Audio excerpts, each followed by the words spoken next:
The recent reconfiguration within the executive, particularly on demarcation of duties of the Office of the Deputy President and the Office of the Prime Cabinet Secretary, has caught the attention of political pundits, among them political analyst Professor Herman Manyora, who has hinted at a possible long-term political play by President William Ruto.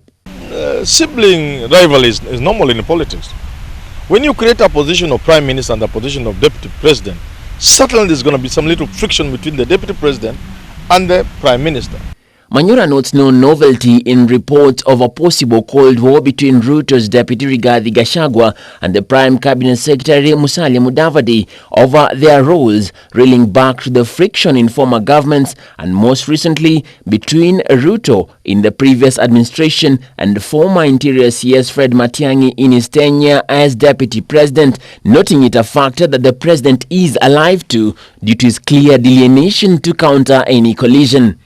We witnessed one between Kalonzo Musyoka, then Vice President Kibaki, and Raila Odinga, Prime Minister of the coalition government. These are always there. As to how they will continue playing out depends on how crafty the President is on his long-term game. Besides hinting at a strategic power play by the head of state, the political analyst and a scholar criticized Dr. Ruto for trying to implement what he termed as populist policies that he deduced had a negative impact on the economy. The president could as well be thinking of making Mudavadi his successor. That's also possible. So if that is his game, he will know how to navigate it.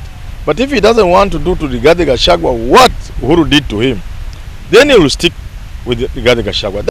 President Ruto unveiled the structure of his government in October 2022, creating a new office of the Prime Cabinet Secretary so as to accommodate Musalia Mudavadi, who backed his presidential bid. Come to power on a populist agenda like William Ruto.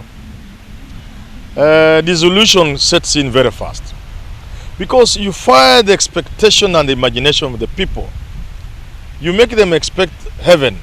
The year 2023 for the government began with a hands-on move, with the president calling his house to order for business with a retreat with senior officers as well as engaging with members of the legislature and county bosses.